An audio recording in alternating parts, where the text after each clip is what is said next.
This channel does not promote any violent, harmful, or illegal activities. All content provided by this channel is meant for an educational purpose only. Brought to you by V-Guard, co-powered by Sensodyne O Bhimal, বলো কথা কেশরী। Associate sponsor Ultratech Cement.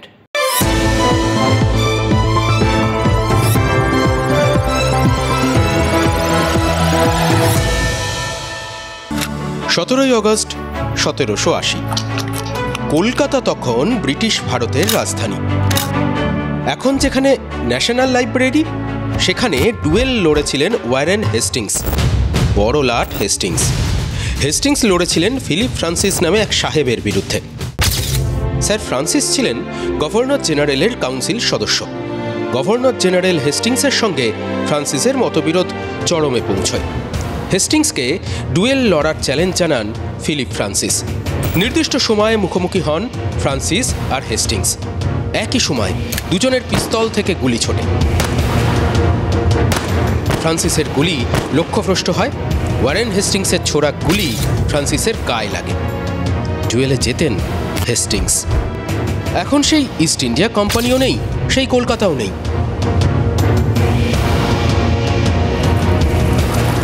তবে কলকাতায় এখনো dual হয়। লাট সাহেব Hastings আর council member ফ্রান্সিসের বদলে সেই ডুয়েল লড়ছেন কারা, সে কথা আজ না বললেই নয়।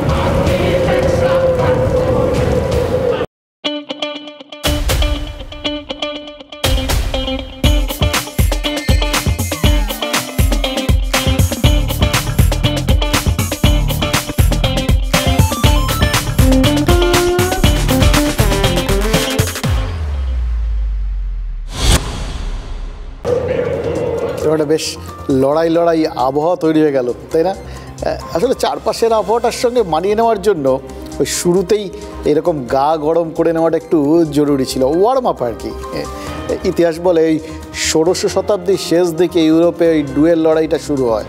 এক কথায় ডুয়েলটা হলো মর্যাদা রক্ষার লড়াই। বুঝতেই পারছেন, দুজন মানুষের মধ্যে মত পার্থক্য হলো বা কারুর কথা বা কাজে অন্য কেউ অপমানিত বোধ করলেন, মোদ্দা কথা একটা লড়াইয়ের একটা পরিস্থিতি তৈরি হলো, সেটা মুখে হোক বা আদর্শে হোক বা উদ্দেশ্যে হোক।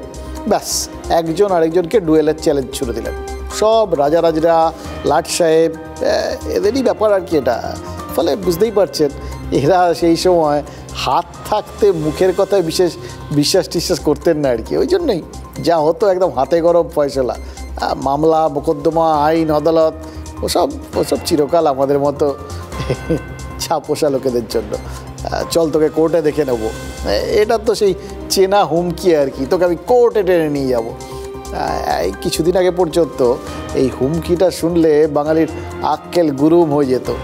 ইদানিং হয় না, জানেন তো, কারণ আপনার আমার সেই ফোবিয়া বা আতঙ্কটা কেটে গেছে। কথায় এখন আমাদের তো হাইকোর্টে দৌড়তে হয়, দেখেছি তো, সবাই দৌড়চ্ছেন, যার যা দরকার হচ্ছে।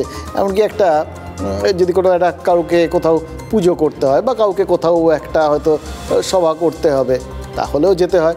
কেউ চাকরি বাকরি চান, তাকেও যেতে হয়। কেউ চাকরি বাঁচাতে চান, কেউ চাকরি খোয়ান, সব আদালতে। এর বাইরে আর কিছু নেই। এমনকি ডিএ মানে চাকরি করে মাইনের সঙ্গে যা পাওয়া যায় সেগুলো পাওয়ার জন্য আজকাল আদালতে যেতে হয়, এবং সব সাধারণ মানুষকে যেতে হয়। কিন্তু যারা সাধারণের ওপরে মানে অসাধারণ, তারা বোধহয় এখনও ডুয়েল লড়তেই ভালোবাসে। পার্থক্য শুধু একটাই, ওই ওয়ারেন হেস্টিংসরা ফ্রান্সিসের সঙ্গে পিস্তল বা তরোয়াল এই সমস্ত নিয়ে লড়তেন আর কি। এখনও লড়াই হয়, কিন্তু সেটার অস্ত্র বদলে গেছে।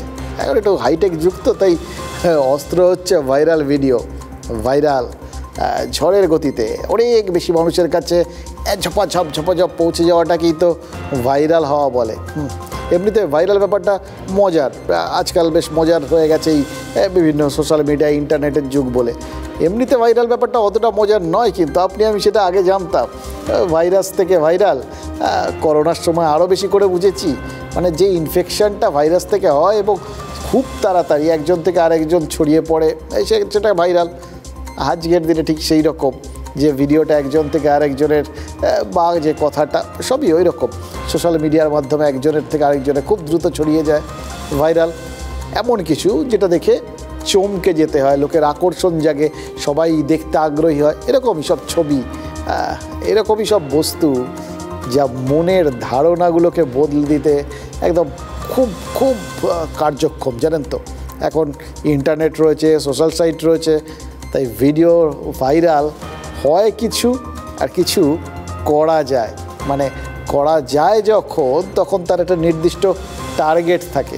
ভাইরাল আগেও হতো, এই ধরুন খনার বছর, আপনি আমি জানি না, এগুলো তো সব মুখে মুখে ছড়িয়েছিল, অথবা সেই লালনের গান, লালনের কথা, এগুলো তো আজও মুখে মুখে এগিয়ে চলেছে।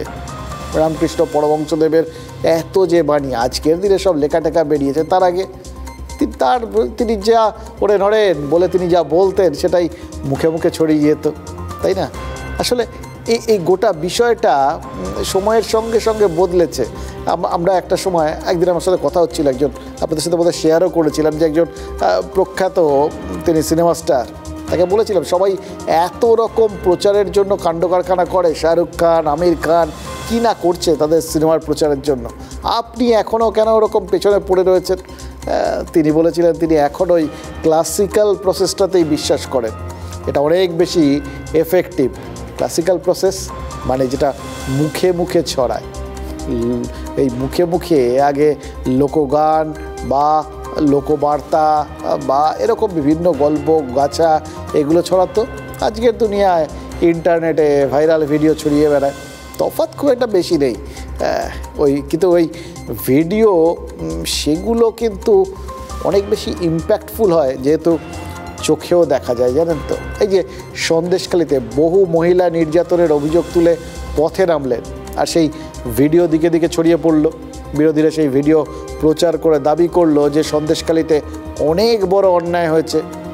আমরা সব মিডিয়া দৌড়লাম, আমাদের ক্যামেরায় আবার বহু বক্তব্য ধরা পড়ল, অসংখ্য মহিলা, আমাদের মা বোনেরা তারা সব রাস্তায় বেরিয়ে এসছেন, প্রতিবাদ করছেন, প্রতিরোধ করছেন, হাতে যা পেয়েছেন তুলে নিয়েছেন, অন্যায়ের বিরুদ্ধে মুখ খুলছেন।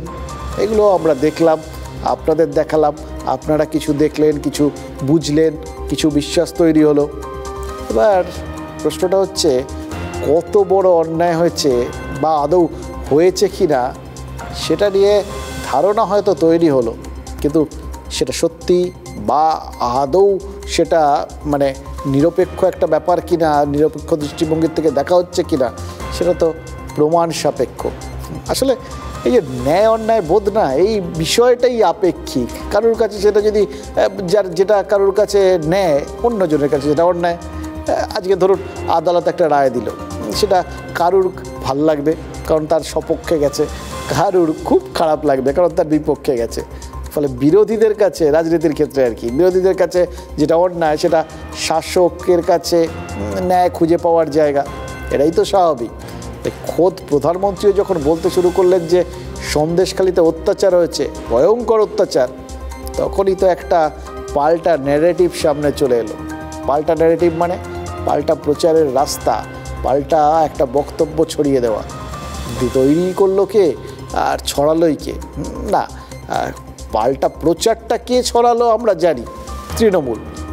কিন্তু তৃণমূলের হাতিয়ার যেটা মানে ভাইরাল ভিডিও, সেটা কে ছড়ালো সেটা আমরা বলতে পারবো না।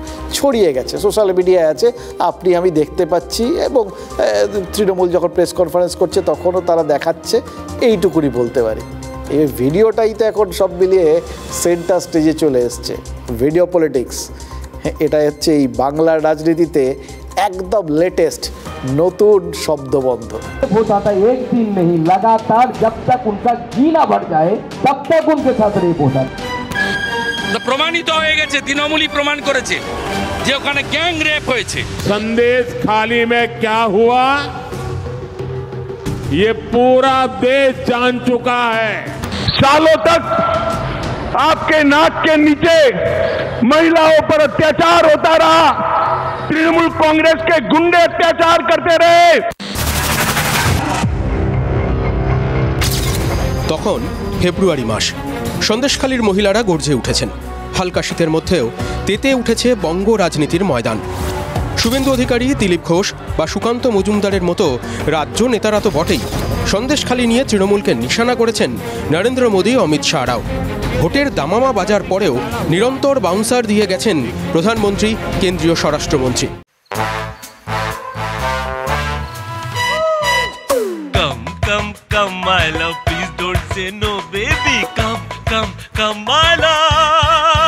ভি-গার্ডের air coolers extra large cooling pads সহ যা বড় বড় মহারথীকেও ঠান্ডা করে দেয়। V Guard air coolers, long lasting cooling. संदेश थाने में महिलाओं पर इतने अमानवीय अत्याचार हुए और टीएमसी सरकार आखिर तक मुख्य आरोपी को बचाती रही। কোণঠাসা হতে হতে হঠাৎই ব্যাট চালানো শুরু করে তৃণমূল। হাতিয়ার একের পর এক ভিডিও ফুটেজ। প্রথম ফুটেজ সামনে আসে গত শনিবার 4 মে। লেভেলের কাজ করেছে, রেপ হয় নাই, তাকে রেপে কনভার্ট করিয়ে দিয়েছে।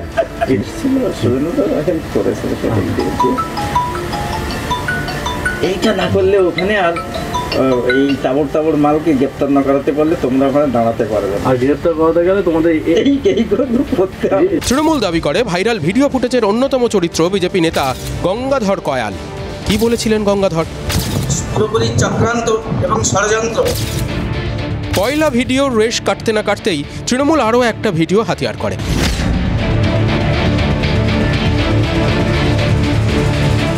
উনি অভিযোগ করলো যে আমি রান্না করে টাকা পাইনি, কয়েকদিন রান্না করেছি, টাকা দেয়নি, আমার এই অভিযোগ। তো বলছে ঠিক আছে, আর খাতা কাগজ দিয়েছে, ওখানে সই করুন। বলতে উনি সই করেছে, সই করার পরে বলতে ঠিক আছে তুমি চলে যাও। কিন্তু পরে করে জানতে পারলাম যে উনি 4-5 জনের নামে কেস করেছে, যে আমাদের মধ্যরাতে এসে রেপ করতো বা আমাদের।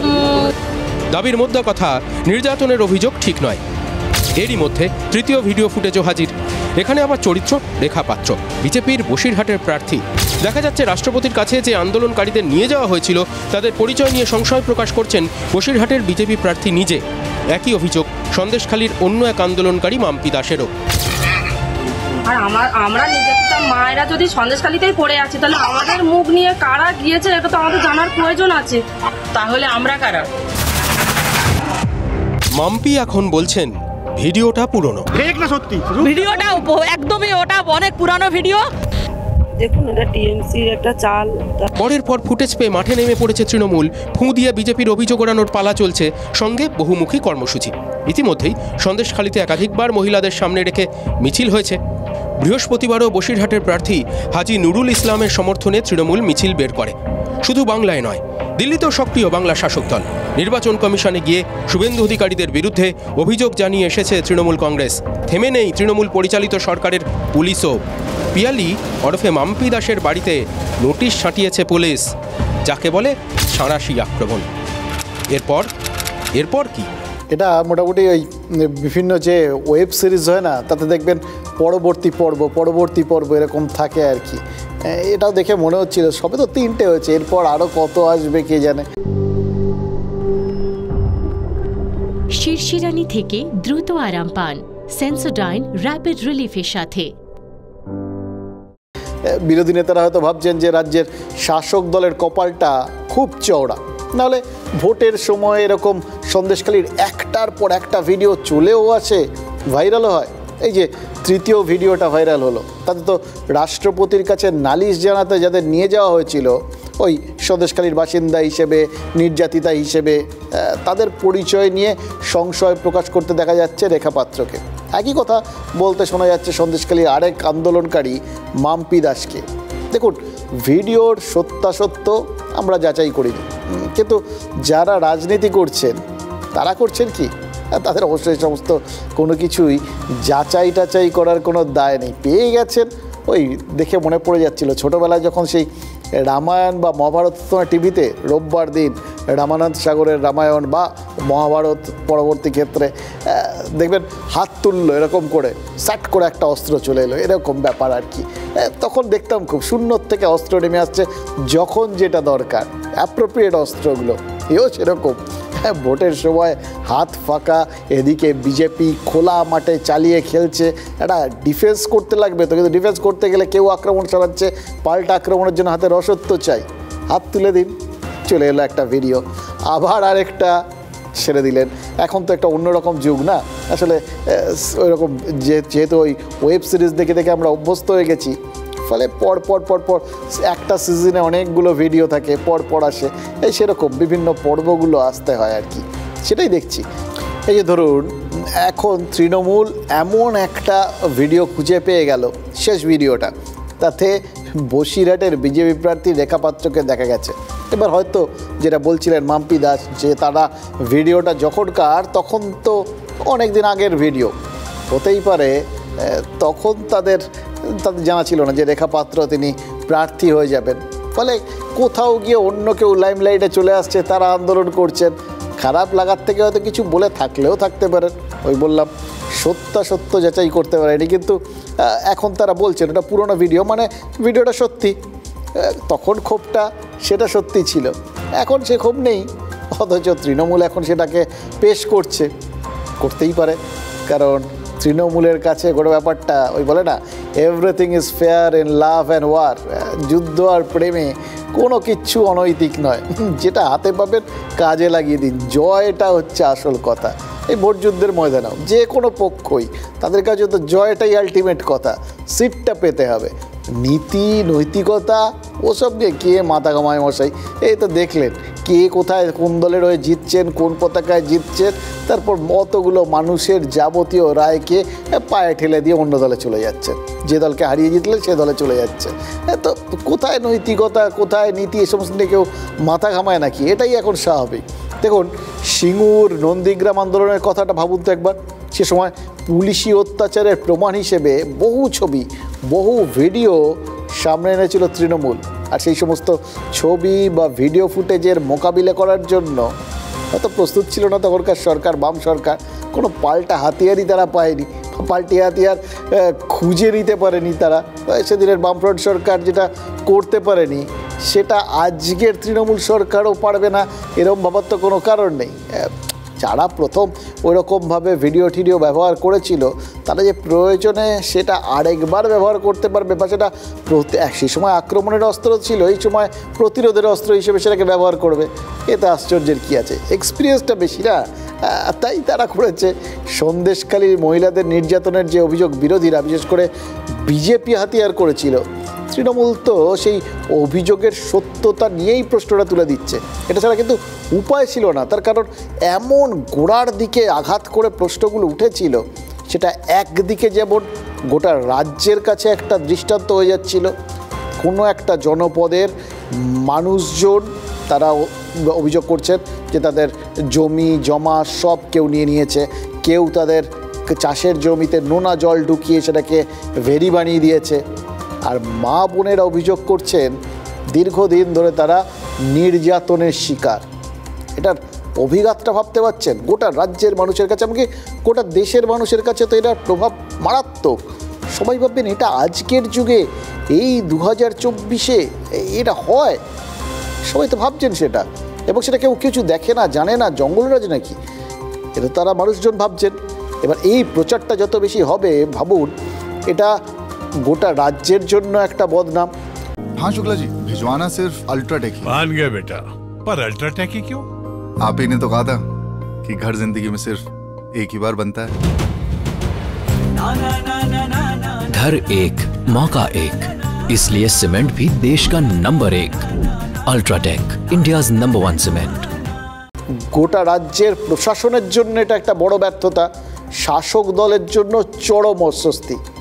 তাই জন্য সেটাকে যদি থামাতে হয়, পাল্টা প্রচার দিয়ে সেটা থামানো সম্ভব নয়, কারণ আত্মপক্ষ সমর্থন সবাই করবে, এটা তো সবাই জানে, ওরকম চাপে পড়লে এটা বলে, এটা লোকে ভাববে।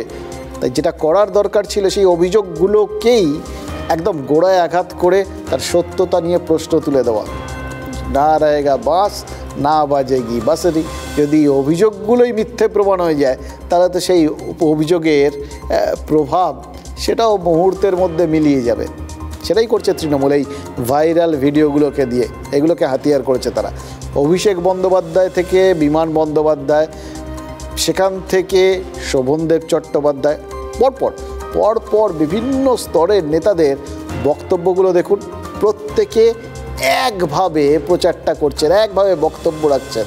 সন্দেশখালির ঘটনা সাজানো ঘটনা, অথচ শুরুর দিকে বলে তখন কিন্তু এই মানে সময় বিশেষে না এক একটা জিনিস, যে জিনিসটা আজকের দিনে মিথ্যে সেটা কীরকম অন্য সময় গিয়ে সত্যি হয়ে যেতে পারে এই সন্দেশখালি দেখে বুঝতে পারছি। জানেন তো, শুরুর দিকে যখন সবাই বলছিলেন, মমতা বন্দ্যোপাধ্যায় বলেছিলেন, তার দলের অন্য লোকজন বলেছিলেন এগুলো সব সাজানো ঘটনা, তখন লোকজনের মধ্যে অদ্ভুত একটা প্রতিক্রিয়া হয়েছিল।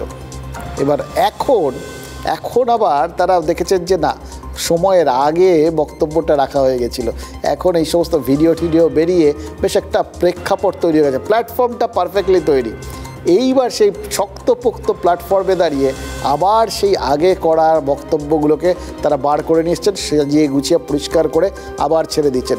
সাজানো ঘটনা, সেই দাবি, পুরনো দাবি, শুধু সময়টা আলাদা। অভিযোগকারী মহিলাদের পরিচয় নিয়ে সন্দেহ প্রকাশ, সেই পুরনো দাবি, শুধু সময়টা আলাদা। তৃণমূলের সমস্ত নেতা বলছেন অভিযোগটাই যদি সাজানো চিত্রনাট্য মেনে হয় তাহলে তো তার পরবর্তী ক্ষেত্রে তার অভিজ্ঞতায় যা যা হয়েছে সেগুলো সব মিথ্যে, এবং সেইটা যে কত মানে গোটা বিষয়টাকে একটা বিশ্বাসযোগ্য এবং সম্পূর্ণ রূপ দেওয়ার জন্য তারা এই পর্যন্ত চলে গেছেন যে যদি তাই হয়, সব অভিযোগগুলো যদি মিথ্যা হয়, তাহলে বেকার শেখ শাহজাহান শাস্তি পেলেন কেন তিনি জেলে আছেন? তিনি তো এখন তিনি নেতা হয়ে গেছেন, তৃণমূল নেতা। তাকে কিছুদিন আগে তৃণমূলই কিন্তু সাসপেন্ড করে দিয়েছিল, বহিষ্কার করে দিয়েছিল। এখন সেই তিনি তৃণমূল নেতা হিসেবে পরিচয় পাচ্ছেন এবং বলা হচ্ছে তাহলে তো শেখ শাহজাহানের মতো তৃণমূল নেতা নির্দোষ। তা তো হবেই, যদি অভিযোগ মিথ্যে হয় শাহজাহান নির্দোষ হবে। কিন্তু তাকে যখন ওইভাবে শাস্তিটা দেওয়া হয়েছিল, দল বলেছিল যখন তারা অভিযোগের সত্যতা পেয়েছেন তখন সিদ্ধান্ত নিয়েছেন, সেটা তখনকার কথা ছিল। এখন আবার অন্য কিছু বলবেন, সময় বদলে যায় না। আসলে অভিযোগের সত্যতা যেমন প্রমাণ করতে হয়, তেমনই অভিযোগটা মিথ্যে কি না সেটাও কিন্তু প্রমাণ সাপেক্ষ। তার জন্য কেউ ওয়েট করলেন না। সন্দেশখালি নিয়ে আদালতে এত মামলা হয়েছে, একাধিক মামলা, সেখানেই সত্য তো সামনে চলে আসবে। তাহলে তৃণমূল কেন নিজেরাই সন্দেশখালি নিয়ে রায়টা দিয়ে দিচ্ছে? শিরশিরানি থেকে দ্রুত আরাম পান সেন্সোডাইন র্যাপিড রিলিফের সাথে। বললাম না, এর কারণটা আছে। এটা এমন একটা জায়গা, এই সন্দেশখালির মামলাটা, নারী নির্যাতন, জোর করে জমি জমা দখল, এরকম বিভিন্ন অভিযোগগুলো উঠেছিল, সেগুলো একদিকে যেমন একটা প্রভাব বিস্তার করছিল মানুষের মনে, ঠিক সেরকম এগুলো সত্যি না মিথ্যে আদালতে চূড়ান্ত নিষ্পত্তি হতে তো দীর্ঘ সময় লেগে যাবে। এবার ততদিনে যদি বিজেপির মতো একটা শক্তিশালী বিরোধী দল একচেটিয়া প্রচার করে সন্দেশখালিতে যা হয়েছে সব সত্যি বলে লোকের মনে গেঁথে দেয়, তাহলে তো বিরাট বড় ক্ষতি। শুধু বসিরহাটে নয়, একদম গোটা রাজ্যে। সেখানে সন্দেশখালির রায় বেরোনোর আগেই তো দেখা যাবে যে লোকসভার রায়টা বেরিয়ে যাবে। ধর্মাবতার নির্দেশ পড়ে শোনানোর আগে জনগণের নির্দেশে দেশের সরকার গঠন হয়ে যাবে, এবং সবথেকে বড় কথা ওই সঙ্গে তো ওই টিক টিক টিক টিক করে একটা ঘড়ি চলার মতো, ওই বলে না টাইম বোম ফিট করা, সেরকম তো সংখ্যা টংখ্যা দিয়ে বিজেপির বিভিন্ন নেতা তো হুমকি দিয়ে বসে আছেন। একটা সিট যদি বেশি পায় তৃণমূলের থেকে, বা এতগুলো যদি সিট পায়, 26 পর্যন্ত গড়াবে না, তার আগেই সরকার বদলে যাবে। মানে এরকম কানের কাছে যদি টিকটিক করতে থাকে, কার ভাল লাগে বলুন? একটা ভেতর ইরিটেশন হয়তো, ওটা স্বাভাবিক। আর মানুষ তো মশাই, হবে না সারাক্ষণ কেউ বললো আপনি যাবেন, একটা সময় রাগ হয়ে যায় না? তা সেই জন্যেই তাদের মধ্যে একটা কোথাও একটা মরিয়া ভাব তৈরি হয়েছিল। এই তৃণমূল কোনো ঝুঁকি নিতে চাইছে না, তাই কোথায় গিয়ে কি হয়ে যায় লোকে বিশ্বাস করে এই 42টা আসন, তাদের কাছে তো পুরো লড়াইটা শুধু 42টা আসনে, দেশে কী হবে পরে দেখা যাবে, এখানে তো আগে দেখতে হবে। তাই আইনের ওপর ভরসা করে বসে না থেকে নিজেরাই সন্দেশখালির একটা পাল্টা রায় বা কাউন্টার প্রচার, উল্টো প্রচার, সেটা তারা বাজারে নিয়ে এসে সেটাকে লোকের মনে ঢুকিয়ে দিতে ব্যস্ত হয়ে উঠেছে। মরিয়া চেষ্টা, এবং রাজনীতিতে সেটা কিন্তু মোটেই দোষের নয়। हाँ शुक्ला जी, भिजवाना सिर्फ अल्ट्राटेक ही। मान गया बेटा, पर अल्ट्राटेक ही क्यों? आप ही ने तो कहा था कि घर जिंदगी में सिर्फ एक ही बार बनता है। घर एक मौका एक, इसलिए सीमेंट भी देश का number 1। UltraTech, India's number 1 cement. হাজার হাজার লোক ভিকটিম, কে জানে, খালি যাদের সামনে আনা হয়েছে বা বলছে তারাই ভিকটিম। যারা মুখ খুলছে না, বলছে না পাবলিকের সামনে, মিডিয়ার সামনে, তারা ভিকটিম নয়। দেখতে পাচ্ছি না তোর হাতে। তারা রাষ্ট্রপতির সামনে বলে, এখানে বলেনি। পাড়ায় পাড়ায় ওখানে ভিকটিম, মহিলাদের ছাড়া হয়নি কাউকে। আজ নয়, 10 বছর 12 বছর ধরে এই ঘটনা চলছে। রাষ্ট্রপতির কাছে যেতে গেলে নিশ্চয়ই দলের অনুমতি নিয়ে সব নিয়ে গেছে, তাহলে গোটা জিনিসটা একটা চক্রান্ত। সে ম্যানুফ্যাকচার বাই দি কয়লা ভাইপো আইপ্যাকের প্রতীক জৈন, এরা মিলে এটা করেছে, খাবে না। বিজেপি নেতৃত্ব, ভারতীয় জনতা পার্টি বাংলার নেতৃত্ব, শুভেন্দু অধিকারী নাম সহ, যে এটা পুরোটা তারা এই অসত্য কথাগুলো বলেছেন, সন্দেশখালী সম্বন্ধে মহিলাদের বদনাম করেছেন, বাংলাকে বদনাম করেছেন, কালিমালিপ্ত করেছেন। ব্যক্তিগত আলোচনায় করতে পারে, রেখা একজন সাধারণ বাড়ির মহিলা, সবাই জানে। সেই কারণেই কি ওনাকে না, তাকে অপমান করছে, গরিব, তাকে অপমানের কারণ তিনি দলিত শিডিউল কাস্ট পরিবারের, আর তিনি গরিব। ওর উত্তর দিয়ে দেবে সন্দেশখালীর মা বোনেরা। দেখুন, শুভেন্দু অধিকারী একটা সত্যি কথা কিন্তু বলে ফেললেন। এইটা কিন্তু ঘটনা। আসলে রাজনীতিতে কার যে কখন মনের মধ্যে লেগে যায় প্রত্যেকেরই লাগে। সবাই কিছু পান, কিছু পেতে চান, না পেলেই সবার মনক্ষুণ্ণ হয়ে যাওয়ার মতো ঘটনা ঘটে, এবং তখন ব্যক্তিগত আলাপচারিতায় বহু কিছু বেরিয়ে আসে আর কি, মনের ক্ষোভ টোপ আর কি, পেয়ে গেলে সব শান্তি। তাই জন্যই দেখলেন না, মন বদল রাজনীতিতে সেটা আজকের ব্যাপার নাকি। প্রতি মুহূর্তে দেখছি কত লোকের মন বদলে যাচ্ছে, কারোর একদিনে বদলাচ্ছে, কারোর 1 মাসে, কারোর 1 বছরে, কারোর ভোটে জেতার পর। মন বদলানোটা এই রাজনীতিতে বোধহয় একমাত্র কনস্ট্যান্ট টার্ম। তাই ওই যে কোন বিজেপি নেতা তিনি কি বলছেন, সেটা তার কোন সময়ের মানসিক অবস্থায় তিনি বললেন, সেটা আবার পরবর্তী ক্ষেত্রে বদলে যাবে কি না তার কোনো গ্যারান্টি নেই। আর ঠিক একইভাবে রেখা পাত্র, ওই বললাম, তিনি কোন মানসিক অবস্থায় বলেছিলেন, সেই সময় তো তাকে ছাপিয়ে কেউ চলে গেছিলেন, তাই দেখে তার মন খারাপ হয়ে যেতে পারে। এটা তো স্বাভাবিক ঘটনা।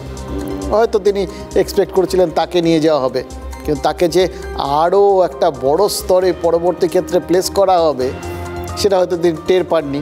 তখন যদি টের পেতেন তাহলে নিশ্চয়ই আলোচনাগুলো করতেন না। ওই বললাম না, মিনিটে মিনিটে গোটা বিষয়টা বদলে যায়।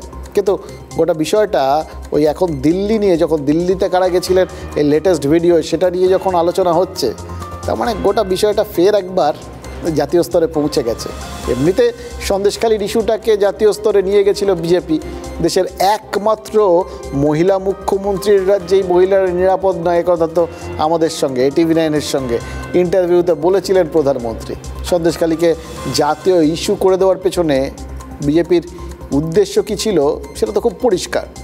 দেখুন, এটা অবিজেপি রাজ্য, এবং যারা এখানে শাসক দল, তারা যতই মানে ওই জাতীয় একটা ইন্ডিয়া জোটের তারা শরিক হন না কেন, এমনিতে তারা বিজেপি বিরোধী। এইটা হচ্ছে তো বেসিক পরিচয়। তো তাদের বাইরে প্রভাব থাক চাই না থাক, এখানে তারা বিজেপির জন্য চ্যালেঞ্জ, বাইরে নয়। কিন্তু কোথাও গিয়ে এটা তো মানে বাইরে প্রচার করাটা বিজেপির জন্য সহজ হয়ে যাচ্ছে। যেখানে অবিজেপি একটা পার্টি রয়েছে, সেখানে মানুষজনের কি অবস্থা দেখেছেন? এদের এই জায়গায় এখানে মা বোনেদের কোনো ইজ্জত নেই, তাদের এইরকমভাবে নিপীড়িত হতে পারে, এবং এইভাবে মানুষজনের জমি জায়গা সব কিছু চলে যেতে পারে। সরকার কিচ্ছু দেখে না। এই জন্যে বিজেপিকে দরকার। এই প্রচারটা তো তারা প্রতি মুহূর্তে করতে পারবেন বলেই মোটামুটি স্পেসিমেন হিসেবে বলা চলে যে বাংলাকে তারা তুলে ধরছিলেন আর কি। জোট শরিক, তার সঙ্গে জোট শরিক ইন্ডিয়া জোটের শরিক তৃণমূল। জোটের একটা শরিকের রাজ্যেই বাংলার মহিলারা নিরাপদ নেই, তাহলে জোটের বাকি রাজ্যগুলোতেও কি হবে বুঝতেই পারছেন।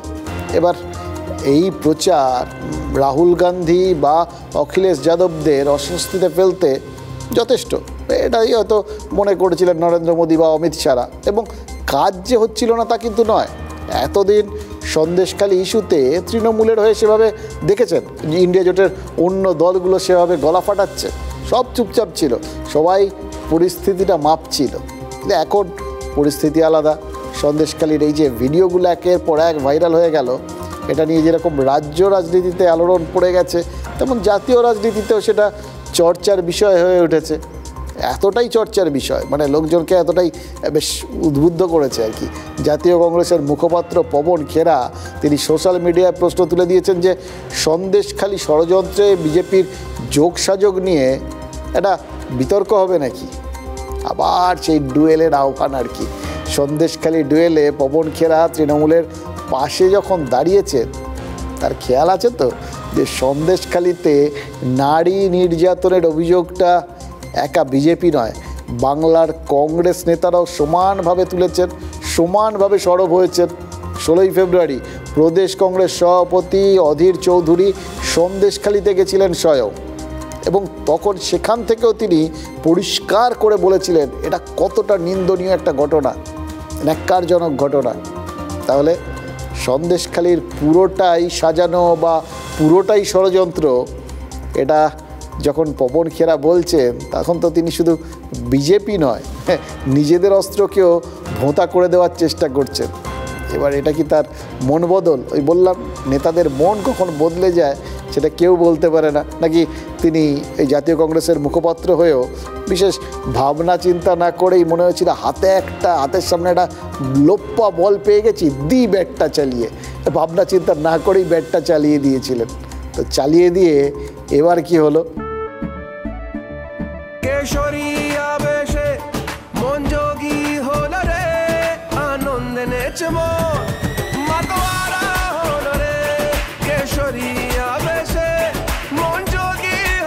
প্রতি মুহূর্তে কেসরি উৎসব উদযাপন করুন। বিমল, বলো ভাষা কেসরি। আমার কথা হচ্ছে যে সন্দেশখালী যদি এতদিন যদি কিছুই না হতো, তাহলে সন্দেশখালী নিয়ে কোর্ট সিবিআই তদন্ত করার নির্দেশ দিল। সন্দেশখালী নিয়ে তাহলে আমাদের মধ্যে বিরোধী দলের লোকদেরকে প্রবেশ করতে কেন বাধা দেওয়া হয়েছিল? যদি কিছুই না হয়ে থাকে, অবশ্যই কিছু হয়েছে ওখানটায়, অবশ্যই কিছু করা যায়, কারণ ওখানেও আমাদের পার্টি আছে, তাদের কাছেও রিপোর্ট আছে আমাদের। জাস্ট চান্স নিয়েছিলেন পবন খেরা, কিন্তু তৃণমূল যেভাবে এখন বিজেপির অভিযোগকে ফু দিয়ে উড়িয়ে দিচ্ছে, অধীর চৌধুরী তো তার থেকেও কঠোরভাবে নিজের দলের ওই কেন্দ্রীয় কমিটির মুখপাত্রকে জাস্ট ফু দিয়ে উড়িয়ে দিতে চাইলেন। জাতীয় স্তরে যা হয় হোক, অধীর চৌধুরী জানেন তৃণমূলের পাশে দাঁড়ানোর বার্তাটা যদি কোনোভাবে এই রাজ্যে ঢুকে পড়ে, তাহলে বাংলায় কংগ্রেস কর্মীরা সেম সাইড করে ফেলতে পারে, এবং তাদের জন্য, বিশেষ করে তার জন্য তো একটা চরম পরিস্থিতির সৃষ্টি হবে। বিশেষ করে নিজের কেন্দ্রে বহরমপুরে তার ভোটটা যখন এখনও বাকি রয়েছে, এই সময় এই সমস্ত সন্দেশখালীর মতো একটা জিনিস যেটা তার বলার একটা বড় অস্ত্র, সেই হাতিয়ারটাকে তার দলেরই লোক ভোঁতা করে দিচ্ছেন, মেনে নেওয়া যায়? অধীর চৌধুরী মানতে পারেন কখনো? কথাতেই তো আছে, চাচা আপনা প্রাণ বাঁচা, আপন প্রাণ, আপন মান, আপন সম্মান, এটা বাঁচানোটাই এখন তার কাছে মোস্ট ইম্পর্টেন্ট কাজ, প্রথম কাজ। ফলে তার জন্য তিনি ওই যেরকম পবন খেরা লোপ্পা বল দেখে ব্যাট চালিয়েছিলেন, তার থেকেও সজোরে ব্যাট চালিয়ে তিনি পবন খেরাকে বাউন্ডারির বাইরে বার করে দিতে পারেন আর কি। আর এই মানে এটা তো সবার কাছেই সত্যি, সবাই জানেন এটা, যে নিজের মান সম্মান বাঁচানো সেটাই তো প্রায়োরিটি। আর আগে আবার একটু ফিরে যান, এই রকম প্রায়োরিটির জায়গাতেই তো ডুয়েল হতো। ডুয়েল তো আজও হয়েছে, অন্য একটা মাত্রা পেয়ে গেছে ডুয়েলটা, যে ডুয়েলে জড়িয়ে রয়েছেন লাট সাহেব নিজে। আর সেই ডুয়েলেও গুরুত্বপূর্ণ অস্ত্র কি না, ওই হেস্টিংসের মতো পিস্তল বা অন্য সময় তরোয়াল ঠরোয়াল না, এক্ষেত্রে এই ডুয়েলেও গুরুত্বপূর্ণ ভূমিকা নিচ্ছে ভিডিও ফুটেজ, ভাইরাল ভিডিও, এরকম সব বিষয়গুলো আর কি। অন্তত সেই রকমই একটা আভাস দিয়েছিলেন লাট সাহেব স্বয়ং। যতটা গর্জন তিনি করেছিলেন, ততটা বর্ষণ কি হলো? জল মাপতে বসেছি তো, তাই চলুন জল মাপতে গিয়ে কিছু কথা বলেই ফেলি, যে কথাগুলো আজ না বললেই নয়। শিরশিরানি থেকে দ্রুত আরাম পান সেন্সোডাইন র্যাপিড রিলিফের সাথে।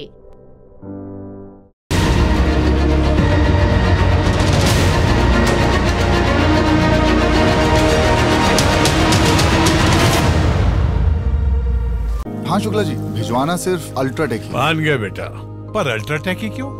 आप ही ने तो कहा था कि घर जिंदगी में सिर्फ एक ही बार बनता है। घर एक मौका एक, इसलिए सीमेंट भी देश का number 1। UltraTech, India's number 1 cement. আজকের এপিসোডটা না খুব ইন্টারেস্টিং লাগছে, জানেন তো। মানে যা যা বিষয় নিয়ে নাড়াচাড়া করছি, এত কিছুর সঙ্গে ছড়িয়ে যাচ্ছে, বিভিন্ন মানে টাইম মেশিনে চলে বিভিন্ন জায়গায় পৌঁছে যেতে ইচ্ছে করছে, কারণ কত কিছু জুড়ে আছে আজকের ইস্যুগুলোর মধ্যে। ভাবতে পারছেন বিষয়টা আধুনিক, ভাইরাল, অথচ তার সঙ্গে আমাদের অতীত, প্রাচীন সব মানে সময়ে জুড়ে যাচ্ছে। প্রাচীন ভারতের যুদ্ধ সংক্রান্ত যে গ্রন্থগুলো ছিল তার মধ্যে অন্যতম ছিল ধনুর্বেদ সংহিতা। মনে করা হয় এই পুঁথি নাকি ঋষি বশিষ্ঠ লিখেছিলেন। সেই ধনুর্বেদ সংহিতায় বলা হয়েছে যে যুদ্ধ শিক্ষার ব্যাপারে ব্রাহ্মণরা হবেন শিক্ষাগুরু।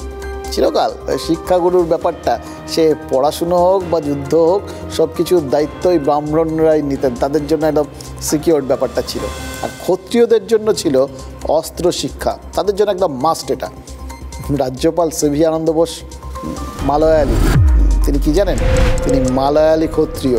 তিনিও কি এই লড়াইয়ের ইচ্ছেটা পূর্বপুরুষদের থেকেই পেয়েছেন?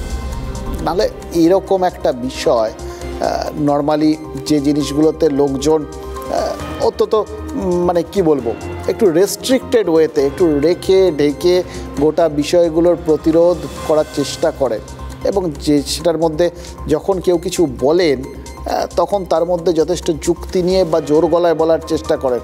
আর যাদের বলার কিছু থাকে না তারা মুখ লুকিয়ে ফেলেন। তার বিরুদ্ধেও তো শ্লীলতাহানির অভিযোগ করেছেন এক মহিলা, যিনি রাজভবনের পিস রুমের কর্মচারী ছিলেন। এই মাসের শুরুতেই রাজ্যপালের বিরুদ্ধে কলকাতা পুলিশে তিনি অভিযোগ নিয়ে গেছিলেন। রাজ্যপালের বিরুদ্ধে এমন একটা সময় অভিযোগটা এসেছিল না, যখন সন্দেশখালীর নির্যাতনের অভিযোগটা মিথ্যে প্রমাণ করতে চাইছে তৃণমূল। তাই এই সময় যদি রাজ্যপালের বিরুদ্ধে নারী নির্যাতনের অভিযোগটা এসে যায়, ফলে সেটাকেও একটা হাতিয়ার করে নিতে দেরি করেনি শাসক দল। হয়তো দুটো ফ্রন্ট হলো, কিন্তু বিষয়টা তো সমান, যে কোনো রকম নারী নির্যাতনের বিষয় পেলে তারা সেটার প্রতিবাদ করেন, কাউকে ছাড়েন না, রাজ্যপালকেও ছাড়েন না। এটাই তারা হয়তো বোঝাতে চাইছিলেন যে আমরা ওখানে রাজ্যপালকে ছাড়ছি না, আমরা সন্দেশখালীতে ছাড়বো। ওখানে আসলে কিছু হয়ইনি। সব জুড়ে যেতে বা জুড়ে দিতে রাজনীতিকদের জুড়ি মেলা ভার, জানেন তো। মমতা বন্দ্যোপাধ্যায় নিজে ভোটের প্রচারে গিয়ে রাজ্যপালের কোট আনকোট কীর্তির কথা বলেছিলেন, অর্থাৎ রাজভবনের চৌহদ্দির থেকে বিষয়টা রাজনৈতিক লড়াইয়ের মঞ্চে নিয়ে আসার ক্ষেত্রে তৃণমূল নেত্রী নিজে দায়িত্ব নিয়েছিলেন।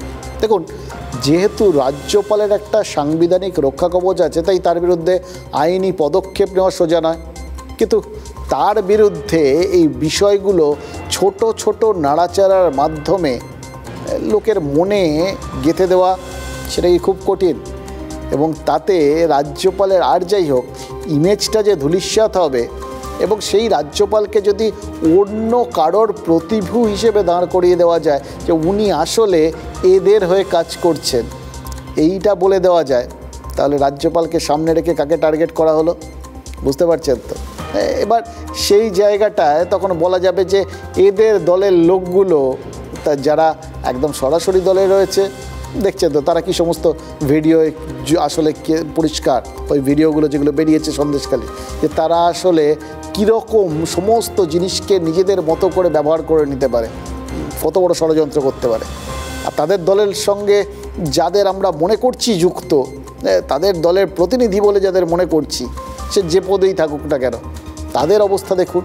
এই তো তাদের এই কীর্তি, এই তাদের বিরুদ্ধে অভিযোগ। এইভাবেই গোটা বিষয়টা একটা ফ্রেমের মধ্যে চলে আসে এবং সবটা মিলিয়ে মিশিয়ে কারোর সম্পর্কে একটা ধারণা তৈরি করে দেওয়া যায়। এই কারণেই কিন্তু তৃণমূল গোটা বিষয়টা ইস্যু করে ফেলেছে ওই রকম জায়গায়। এবার সুকৌশলে রাজ্যপালকে যখন তৃণমূল বুঝিয়ে দিচ্ছে যে আপনি বিভিন্ন জায়গায় বিভিন্ন বিষয়ে যখন নাক গলাচ্ছেন, প্রত্যেকটা পদে আপনি নিজে বক্তব্য রাখছেন, চলে যাচ্ছেন, কি করা উচিত সরকারে সে নিয়ে বক্তব্য রাখছেন, তার আগে আপনার মনে রাখা উচিত আপনি আচরি ধর্ম পরেরে শিখাও। আমাদের সমালোচনা করার আগে নিজের গায়ে যে কালি লিখেছে সেটাকে পরিষ্কার করো। রাজ্যপাল কোচি থেকে ফিরেই বলেছিলেন যে তার বিরুদ্ধে নোংরা রাজনীতি চলছে, এবং এজন্য তিনি সরাসরি কিন্তু মুখ্যমন্ত্রীকেই দায়ী করেছিলেন। Humiliating remarks which he has made against me against truth. I am forced to tell you, as a politician, Mamata's politics is dirty. Still I pray God, save her. But that is a difficult responsibility even for God. I will not accept, I will never accept this Didi-giri on the distinguished office of the governor. শিরশিরানি থেকে দ্রুত আরাম পান Sensodyne rapid রিলিফের সাথে। তৃণমূলের তরফ থেকে যা যা বলার সেগুলো বলা হয়ে গেছিল। তারা জানতেন যে রাজ্যপালের যে সাংবিধানিক রক্ষা কবচ আছে সেটাতে তারা কতটা বলতে পারেন, কিন্তু সেটাকে এড়িয়ে গিয়ে যা যা বলে তার গায়ে কালির দাগ পরিষ্কার করে দেওয়া যায়, যাতে বুঝিয়ে দেওয়া যায় কী পরিমাণ কালি তিনি মেখে ফেলেছেন, তারা সেটা করেছিলেন। রাজ্যপালও পাল্টা এই কথাগুলো বলেছিলেন গত সোমবার, এবং সেখানে একদম রাগঢাক না করে একদম সরাসরি মুখ্যমন্ত্রীকেই তার গায়েই কিন্তু এই যাবতীয় ষড়যন্ত্রের দায়টা চাপিয়ে দিয়েছিলেন। আর গতকাল রাজভবনের তরফে জানানো হয়েছিল যে রাজ্যবাসীকে ভিডিও ফুটেজ দেখানো হবে। দেখুন, ভিডিও ফুটেজ আসছে, আমরা যেরকম টিজার দিই আর কি, যে এর পরের কামিং আপও বলা হয় অনেক সময়, যে এর পরে এটা আসবে আপনাদের দেখাবো, বা আগের থেকে প্রোমো চালাই, অমুক দিন অমুক সময়ে এই ইন্টারভিউটা দেখতে পারবেন, বা না বললেই নয় এই বিষয়টা আপনাদের সামনে তুলে ধরবো। এটা একটা মানে ভালো প্রচার ট্যাকটিক্স, লোকজন সচেতন হয়ে যায়, সবার মধ্যে একটা আগ্রহ জন্মায়, কী হয় একটা ভাব তৈরি হয়। এবার যে তারিখ আমরা ওই যখন গতকাল বলা হয়েছিল তখন থেকেই কিন্তু আমরা একটা জিনিস ভাবতে শুরু করেছিলাম, আপনারাও ভাবছিলেন গতকাল যখন দেখিয়েছিলাম, তারপর নিশ্চিতভাবেই যে রাজ্যপাল যখন বলেছেন ভিডিও দেখাবেন, তাহলে নিশ্চয়ই তিনি ভিডিও দেখাবেন যে সময়টায়, যে দিন, যে সময়টা উল্লেখ করে তার বিরুদ্ধে অভিযোগ দায়ের করা হয়েছে, সেই দিন সেই সময়কার ভিডিও ফুটেজ দেখিয়ে তিনি নিশ্চয়ই প্রমাণ করতে চাইবেন। মানে যখন তিনি দেখাবেন বলেছেন, তার মানে নিশ্চয়ই সেখানে কিচ্ছু নেই, তিনি পরিষ্কার প্রমাণ করে দিতে পারবেন যে আসলে গোটা ব্যাপারটা মিথ্যে। তাকে ওই যেটা তিনি বলেছিলেন বক্তব্য, তার গায়ে কালি ছেটানোর চেষ্টা, অন্যায় অপবাদ দেওয়ার চেষ্টা, নোংরা রাজনীতি, সেটাই তিনি প্রমাণ করবেন। সেজন্যই তো তিনি অনুষ্ঠানটার নাম দিয়েছিলেন সচ কা সামনে। আজ রাজভবনে ঘন্টা দেড়েকের ভিডিও ফুটেজ দেখানো হয়েছে, তাতে সংবাদ মাধ্যমের কর্মীরা দেখেছেন, আরও বেশ কিছু লোকজন সেগুলো সেই ভিডিও ফুটেজ দেখার মানে সৌভাগ্য কিনা জানি না, মানে এগুলো নিয়ে সৌভাগ্য দুর্ভাগ্য এই নিয়ে কথা বলার কোনো মানে হয় না, কারণ বেসিক্যালি গোটা বিষয়গুলো অত্যন্ত নোংরা, এটা নিয়ে আমাদের বলতে জাস্ট কোনো দ্বিধা নেই। সবই কাদা ঘাটাঘাটি হচ্ছে।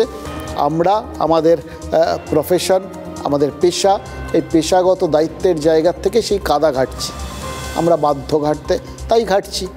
কিন্তু যারা কাদাটা জড়ো করছেন, কে করেছেন জানি না, পরিষ্কার কথা, কে ঠিক কে ভুল, কোথায় ষড়যন্ত্র আছে নাকি যে পুরোটা বাস্তব, কিচ্ছু জানি না। বিষয়গুলো যে খুব একটা রুচিশীল বিষয় নয়। কেউ যদি অন্যায় করে থাকেন তাহলে সেটা অন্যায়, কেউ যদি অন্যায় একটা চিত্রনাট্য সাজিয়ে থাকেন তাহলেও সেটা অন্যায়। কিন্তু গোটা বিষয়টা এই যে এত বলে ঠলে, এত ঘোষণা করে, প্রোমো দিয়ে যে ভিডিও ফুটেজ দেখানো হলো, তাতে সত্যিটা কি স্পষ্ট হলো? এটা নিয়ে কিন্তু কিছু প্রশ্ন থেকেই যাচ্ছে, এবং এই প্রশ্নগুলো না করলেই না। আমাদের এই ব্যাটেলটা ফাইট করতে হবে খুব ভালোভাবে। আর যদি মনে হয় যে কারো অধিকার কেউ কেড়ে নিয়ে ফেডারেলিজমকে ইন্টারফেয়ার করছে, তাহলে মনে রেখো আমি কিন্তু বাধ্য হব গভর্নর হাউসের সামনে ধর্ণা দিতে, তার কারণ আমি এডুকেশন সিস্টেমকে কোলাপস করতে দেব না। My esteemed constitutional colleague, the Chief Minister, is welcome to stage whatever protest she wants as a welcome guest inside the Rajpath. हाँ शुक्ला जी, भिजवाना सिर्फ अल्ट्राटेक ही। मान गया बेटा, पर अल्ट्राटेक ही क्यों? आप ही ने तो कहा था कि घर जिंदगी में सिर्फ एक ही बार बनता है। घर एक मौका एक, इसलिए सीमेंट भी देश का number 1। UltraTech, India's number 1 cement. গত বছরের সেপ্টেম্বর সে সময় দুপক্ষের বিরোধিতার ইস্যু ছিল শিক্ষা। মুখ্যমন্ত্রী বলেছিলেন রাজভবনের সামনে ধর্নায় বসবেন। রাজ্যপালের উত্তর ছিল স্বাগত। মাঝে কেটেছে 8টা মাস। বদলেছে ইস্যুও। যুদ্ধের আবহে স্বাগত জানানোটা আজ অতীত। আজ কেবলই নো এন্ট্রি।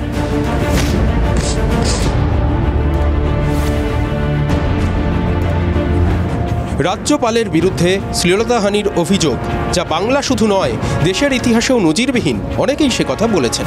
এই পরিস্থিতিতে সরকার বা মন্ত্রীদের রাজভবনে নো এন্ট্রি জানিয়ে দিয়েছেন সিভি আনন্দ বোস। লড়াই চালিয়ে যাবেন বলেছিলেন আগেই। এবার রাজভবনের তরফে প্রকাশ করা হয়েছে ভিডিও। কি রয়েছে সেই ভিডিওতে? জল্পনা ছিল সকাল থেকে।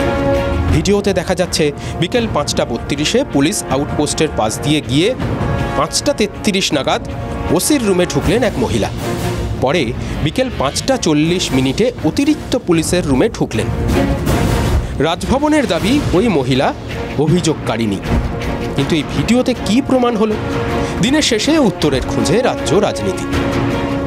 দেখুন, 3 পর্বে আজ ঘন্টা দেড়েকের ফুটেজ দেখিয়েছে রাজভবন। প্রথম ফুটেজ ছিল 24 মিনিটের, দ্বিতীয় ফুটেজ 1 ঘন্টা 2 মিনিটের এবং তৃতীয় ফুটেজ ছিল 9 মিনিট 24 সেকেন্ডের। এই 1.5 ঘন্টার ফুটেজে একটা বক্তব্য পরিষ্কার যে অভিযোগকারিনী মহিলা বিকেলে একবার রাজভবনের পুলিশ আউটপোস্টের অফিসার ইনচার্জের ঘরে গেছেন, তারপর সেখান থেকে বেরিয়ে অতিরিক্ত অফিসার ইনচার্জের ঘরে গেছেন। কিন্তু এটা তো বুঝলাম আমরা। এটা দেখে কি কোনো কনক্লুশনে আসা সম্ভব? রাজভবনের ভেতরে 45টার মতো সিসি ক্যামেরা রয়েছে, ক্লোজ সার্কিট ক্যামেরা। সেই সিসি ক্যামেরার ফুটেজগুলো মনিটরিং কোথা থেকে হয় জানেন? ওই অফিসার ইনচার্জের ঘর থেকে। রাজভবনের নিরাপত্তা সংক্রান্ত বিষয় বলে ওই পুলিশ আউটপোস্ট থেকেই কিন্তু ফুটেজে নজর রাখা হয়। মানে এই ফুটেজগুলো পুলিশের কাছে আগের থেকেই ছিল। এই যে রাজ্যপাল বললেন যে পুলিশকে দেখতে দেবেন না বা সরকারি কোনো মন্ত্রী বা সরকারের কাউকে দেখতে দেবেন না, এ তো তাদের কাছে এমনিই পৌঁছে গেছে, তাদের কাছেই তো ছিল। হয়তো সেই জন্যই বলেছেন যে তারা তো দেখেই ফেলেছেন আর তাদের নতুন করে দেখানোর বিষয় নেই। তাহলে দেখালেনটা কি এবং দেখালেন কেন? ধরুন, এই যে অভিযোগকারিনী মহিলা, তিনি 2 বার শ্লীলতাহানির অভিযোগ করেছেন। প্রথমটা 24 তারিখ 12:45, দ্বিতীয়টা 2 তারিখ বিকেলবেলায়, সময়ের উল্লেখ নেই। এবার সেই জায়গায় দাঁড়িয়ে 2 তারিখের ফুটেজটা দেখানো হলো বিকেলবেলায়, 1.5 ঘন্টার ফুটেজ। এটা দেখে দুটো জিনিস হতে পারত। এক, নির্দিষ্ট টাইম ধরে যদি অভিযোগ হতেই পারত যে রাজ্যপাল দেখানোর চেষ্টা করেছেন যে এই 1.5 ঘন্টায় এর মধ্যেই হচ্ছে এই শ্লীলতাহানির সময়টা পড়ছে এবং সেই সময়টা মহিলা অন্য কারোর ঘরে ছিলেন। এটা একটা হতে পারত। দ্বিতীয়ত কি? দ্বিতীয়, সেটা রাজভবন সূত্রেও খানিকটা জানা গেছে, কারণ বারবার তাদের কাছে আমরা এই বিষয়গুলো পরিষ্কার করারই দাবি তুলেছিলাম যে কেন দেখালেন এটা। দেখলাম তো, একজন বেরোলেন, গিয়ে ঢুকলেন একটা ঘরে, সেখান থেকে বেরিয়ে আরেকটা ঘরে ঢুকলো, এতে আর কি প্রমাণ হলো? তারা পরিষ্কার করে কোনো বক্তব্য রাখেননি, কিন্তু একটাই জাস্ট বলেছেন যে সবাই ফুটেজ দেখতে চাইছিলেন, ভিডিও ফুটেজ, ফলে আমরা দেখিয়ে দিলাম। মানে এটা কি তারা প্রমাণ করতে চাইলেন যে আপনারা যে জিনিসটার ভিডিও ফুটেজ চাইছিলেন সেখানে কোনো রকম কোনো ভিডিও ক্যামেরা ছিল না? যে রাজভবনের কনফারেন্স রুমে শ্লীলতাহানি বা দুর্ব্যবহারের অভিযোগটা তুলেছেন ওই মহিলা, সেখানে কোনো ভিডিও ক্যামেরা ছিল না। এটাই কি রাজভবন পরিষ্কার করে দিতে চাইল? তারা কি এর মাধ্যমে ঘুরিয়ে বলতে চাইল যে যে জায়গাটায় কোনো সিসি ক্যামেরা নেই সেই জায়গাটা সম্পর্কেই এই অভিযোগটা তোলা হয়েছে?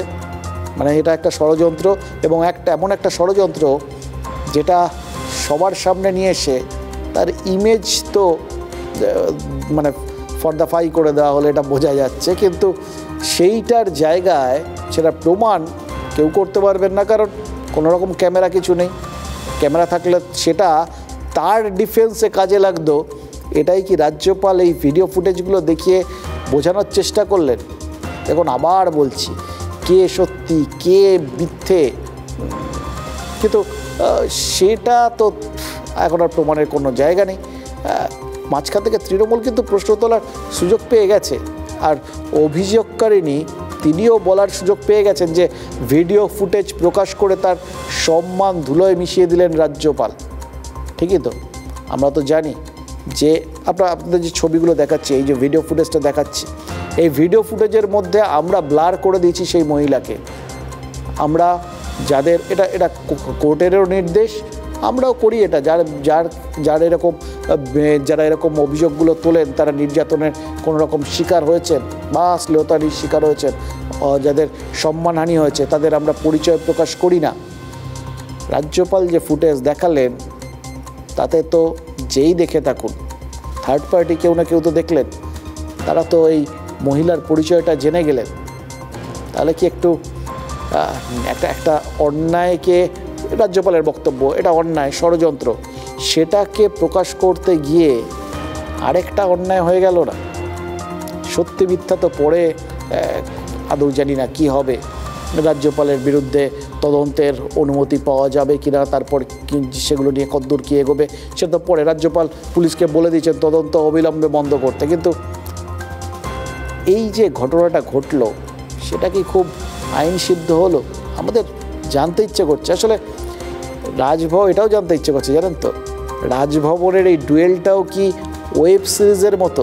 আজ তার প্রথম পার্ট সামনে এলো, নেক্সট সিজন রাজভবন থেকে এর পরে প্রকাশ করা হবে এবং এমন কিছু প্রকাশ করা হবে যাতে রাজ্যপাল এই ডুয়েলটা হেস্টিংসের মতো জিতে যান। কিন্তু বিশ্বাস করুন, খারাপ লাগছে কোথায় জানেন তো, বারবার এই জিতে যাওয়ার চেষ্টাটা দেখে, কে জিতছেন, কেন জিতছেন, কে হারছেন, গোটাটার মাঝখানে মান, মর্যাদা, সম্মান, এই প্রশ্নগুলো দাঁড়িয়ে রয়েছে, আর রুচির ব্যাপারটা দাঁড়িয়ে রয়েছে। নর্থ গেটের ওইটুকু সিসিটিভি ফুটেজে কি প্রমাণ হচ্ছে? উনি এর আগে একটা ক্রাইম করেছেন, সেকেন্ড টাইম উনি আবারও একটা ক্রাইম করলেন, আর ওনার এই ক্রাইম ঢাকতে এবং পুলিশকে অসহযোগিতা করতে উনি আরো কি কি নোংরামির খেলায় নামবেন সেটা একমাত্র উনিই জানেন। ফুটেজটা কি ফুটেজ আমরা জিজ্ঞাসা করছি, কে আবেদন করলো, 1 নম্বর কে, 2 নম্বর কে, 3 নম্বর কে, 100 অব্দি কারা? ওনার বসংবদ, যারা আবেদন করেছে তা ওনারই বসংবদ। সাধারণ মানুষের জন্য দেখাচ্ছেন, সাধারণ মানুষের জন্য খুলে দিয়েছেন। এবার রাজ্যপালের বিষয়, রাজভবনের বিষয়, আমি এই বিষয়ে বেশি কিছু বলবো না, পুলিশ সাধারণ মানুষ দেখতে পেলেই হলো। মহামান্য রাজ্যপালকে সাপোর্ট দিচ্ছেন কে? রাজভবনে সেদিনকে রাত্রে নিবাস করলেন কে? সেখানে ছিলেন ওই নিবাসে প্রধানমন্ত্রী। তারপরে দিন গ্রিন সিগন্যাল পেয়ে তিনি কলকাতা ছেড়ে কেরালায় চলে গেলেন। কোনো পদক্ষেপ নেওয়া হয়নি, আশ্রয় দিচ্ছেন প্রধানমন্ত্রী মোদি। এইটা বাইরে দেশ বিদেশে কাগজে বেরোচ্ছে। এটি কি ভারতবর্ষের জন্য খুব ভালো হয়েছে? রাজ্যপাল এবং রাজ্যপালের যে রাজভবনের যে ফুটেজ, এটা নিয়ে কি বলবেন? আমরা জানি না, এটা মানে আজকাল আমাদের সমস্ত কিছুই তো খেলার মতো হয়ে গেছে, রাজনীতিটাই খেলা হয়ে গেছে, আমাদের রাজ্যে সমস্ত কিছুই খেলা। ফলে এটা কোনো খেলার হাফ টাইম কিনা আমরা জানি না, কিন্তু পরবর্তী ক্ষেত্রে কি হবে দেখলে বুঝতে পারবো, শেষ হলো না চলবে।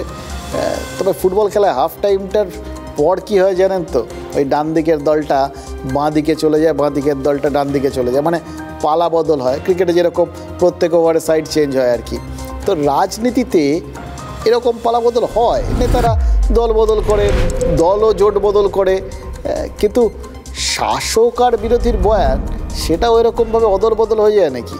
7 দফার নির্বাচন, 3 দফার ভোট হয়ে গেছে, তারপরেই এই ফুটবলের পালা বদল হয়ে গেল, এটা কখনো ভাবতে পেরেছিলেন?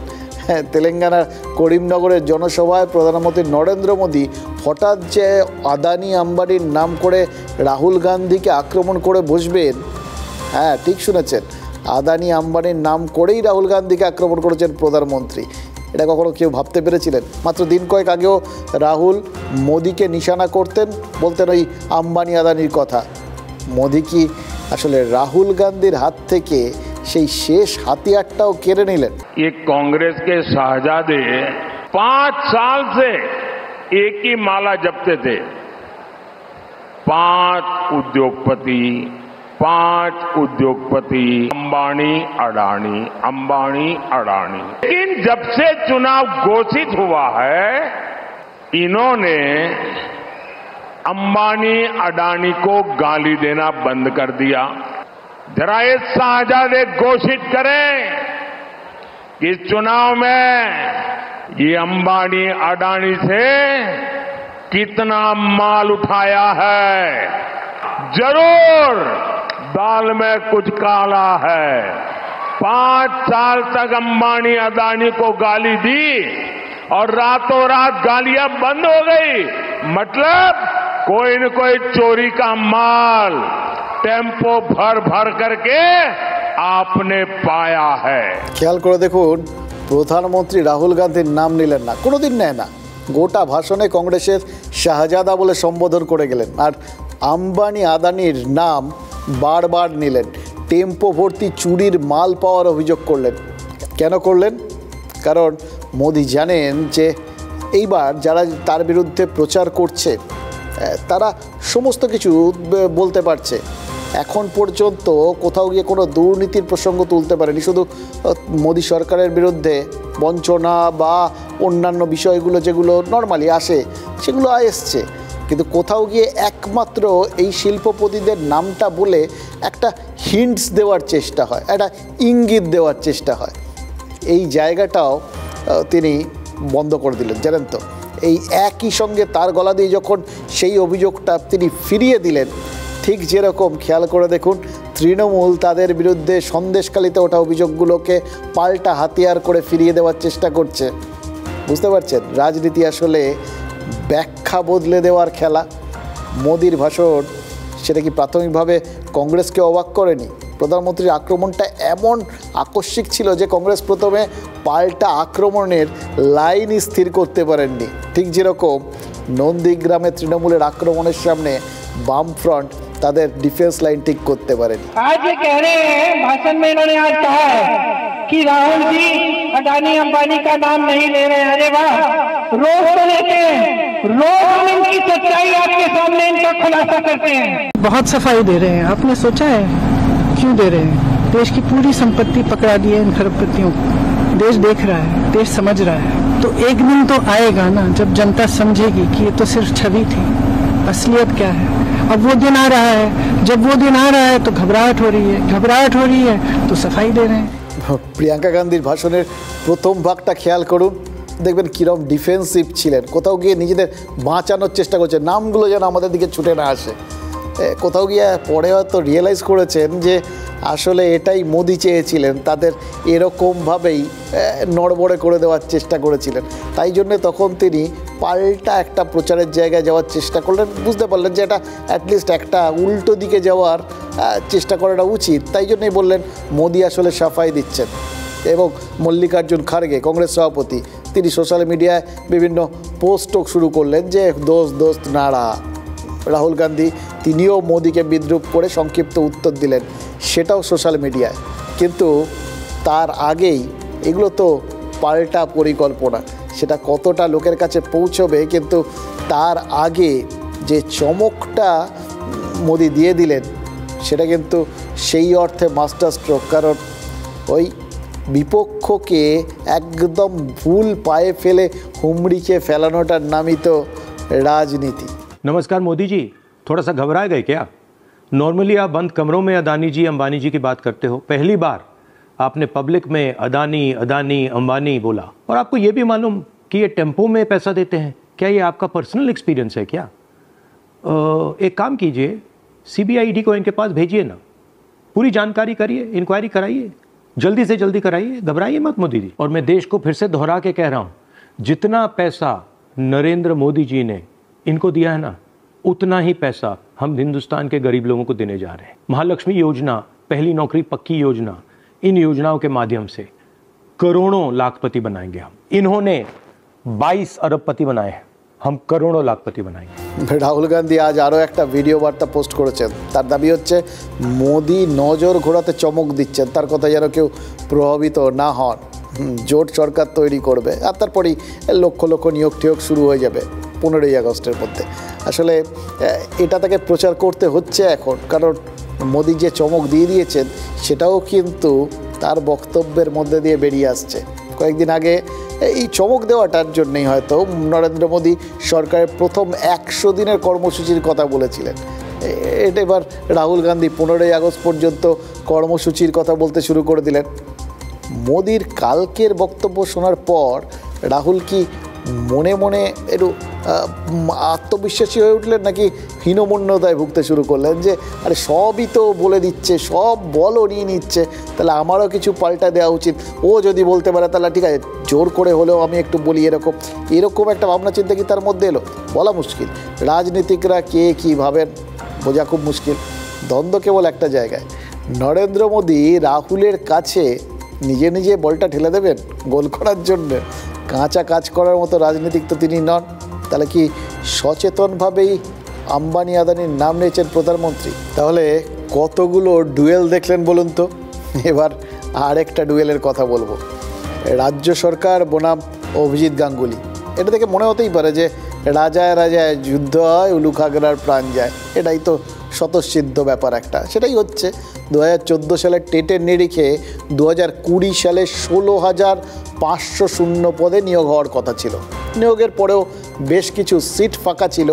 এবার 2014 টেট উত্তীর্ণ যারা ওই ধর্মতলায় আন্দোলন করছেন তাদের একাংশ বঞ্চনার অভিযোগ তুলে সেই সময় কলকাতা হাইকোর্টে মামলা করেছিল। সেই সময় সিঙ্গেল বেঞ্চের বিচারপতি হচ্ছেন অভিজিৎ গঙ্গোপাধ্যায়। তিনি ওই পড়ে থাকা 3,929 শূন্য পদে নিয়োগ দেওয়ার নির্দেশ দেন।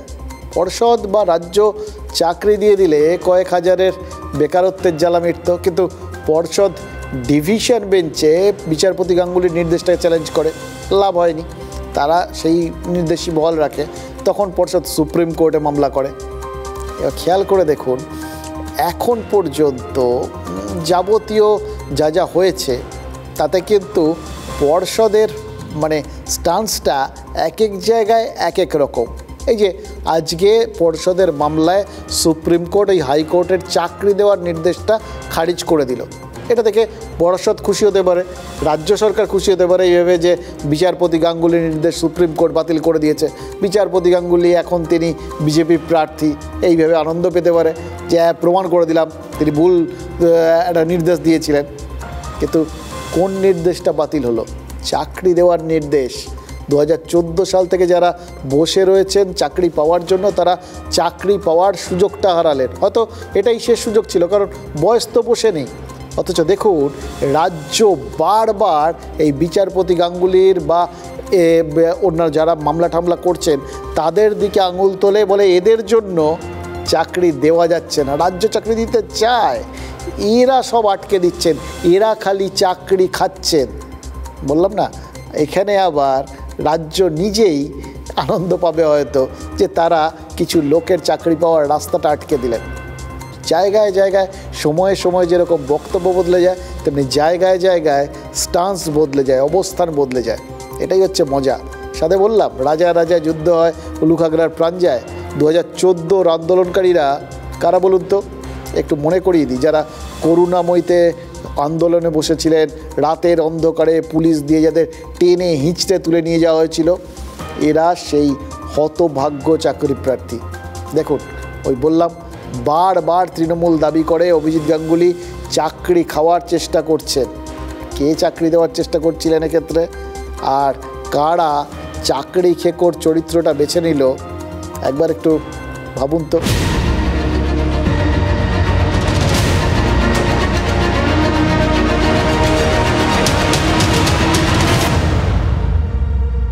Brought to you by V-Guard, co-powered by Sensodyne O Bimal, বলো কথা কেশরী। Associate sponsor Ultratech Cement।